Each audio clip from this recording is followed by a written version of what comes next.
Assalamualaikum warahmatullahi wabarakatuh. Selamat pagi dan salam sejahtera bagi kita semua. Yang saya hormati Bapak Dr. Oktowijaya Abrioso, SIKOM MM, selaku dosen pembimbing. Yang saya hormati dosen penguji serta teman-teman yang hadir seminar proposal ini.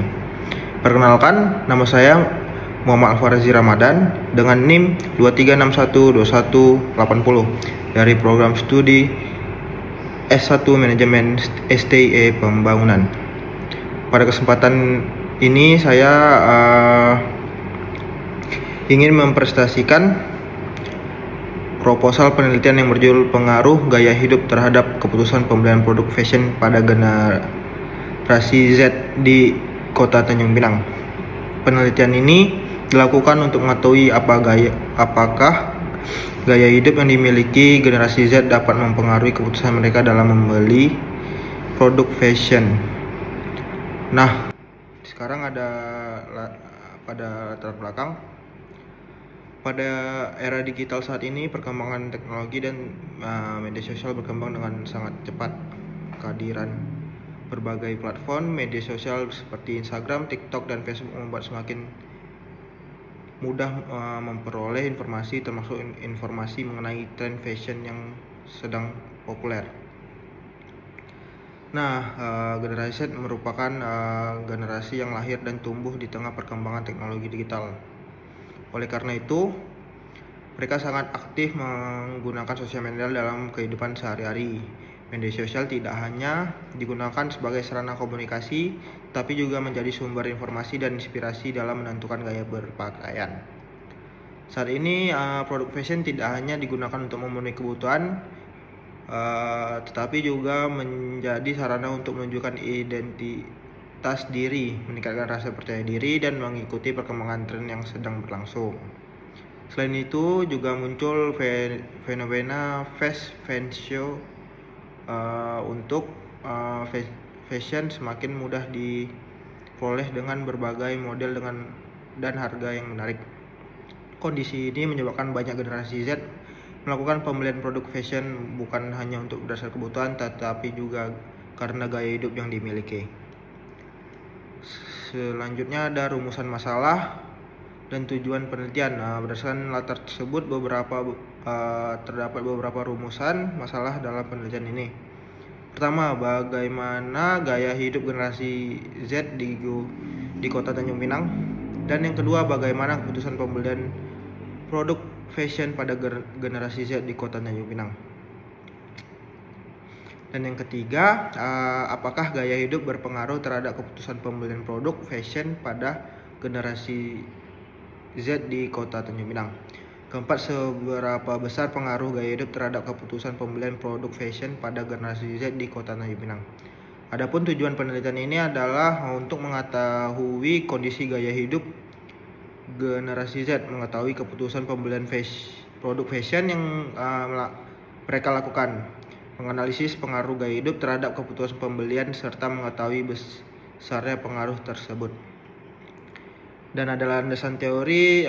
Pada penelitian ini terdapat dua variabel utama. Variabel pertama adalah gaya hidup sebagai variabel independen atau variabel X, yaitu gaya hidup merupakan pola hidup seseorang yang dapat dilihat dari aktivitas, minat, dan opininya. Gaya hidup menunjukkan bagaimana seorang menggunakan waktu, uang, dan perhatian dalam kehidupan sehari-hari. Indikator gaya hidup digunakan dalam penelitian ini terdiri dari aktivitas, interest atau minat, opinion atau pendapat. Dan variabel kedua adalah keputusan pembelian sebagai variabel independen atau variabel Y. Keputusan pembelian merupakan proses seseorang dalam memilih, pertimbangkan, dan akhirnya membeli suatu produk untuk memenuhi kebutuhan maupun keinginan. Indikator keputusan pembelian yang digunakan dalam penelitian ini terdiri dari kemantapan memilih produk, kebiasaan membeli produk, lalu pembelian ulang, dan rekomendasi kepada orang lain. dan ada kerangka pemikiran penelitian ini menggambarkan hubungan antara gaya hidup sebagai variabel X dan keputusan pembelian sebagai variabel Y. Penelitian ini didasarkan pada asumsi bahwa semakin tinggi pengaruh gaya hidup seseorang, semakin besar pula kemungkinan seseorang tersebut melakukan pembelian produk fashion. Dengan kata lain, gaya hidup diduga menjadi salah satu faktor yang mempengaruhi keputusan pembelian produk pada fashion generasi Z di Kota Tanjung Pinang. Dan di sini ada metode penelitian. Penelitian ini menggunakan metode penelitian kuantitatif, karena data yang diperoleh akan diolah dalam bentuk angka dan analisis menggunakan teknik statistik. Penelitian akan dilakukan di Kota Tanjung Pinang pada tahun 2026. Populasi dan penelitian ini adalah seluruh Gen Z yang berada di Kota Tanjung Pinang. Teknik pengambilan sampel menggunakan purposive sampling, yaitu pemilihan responden berdasarkan kriteria tertentu. Terus ada kriteria responden dan dalam penelitian ini generasi Z yang berdomisili di Kota Tanjung Pinang dan pernah membeli produk fashion. Data penelitian akan dikumpulkan melalui penyebaran kuesioner pada responden dan didukung oleh studi pustaka berdasarkan buku, jurnal, serta penelitian terdahulu yang relevan. Variabel penelitian terdiri dari gaya hidup sebagai variabel X, keputusan pembelian sebagai variabel Y. Yaitu teknik analisis, ada data yang telah terkumpul akan dianalisis menggunakan dua metode utama. Yang pertama, analisis deskriptif yang digunakan untuk menggambarkan karakteristik responden serta kondisi masing-masing variabel penelitian. Yang kedua, analisis regresi linear sederhana yang digunakan untuk mengetahui apakah terdapat pengaruh antara gaya hidup terhadap keputusan pembelian produk fashion pada generasi Z di Kota Tanjung Pinang. Melalui analisis tersebut, penelitian akan mengetahui apakah hipotesis penelitian dapat diterima atau ditolak. Nah, penutup.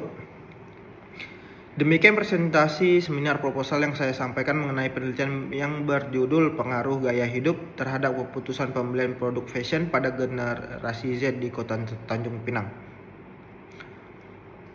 Saya berharap penelitian ini dapat memberikan manfaat bagi pelaku usaha fashion dalam memahami perilaku konsumen generasi Z sehingga dapat menyusun strategi pemasaran yang lebih tepat sasaran. Saya menyadari bahwa proposal ini masih memiliki berbagai kekurangan.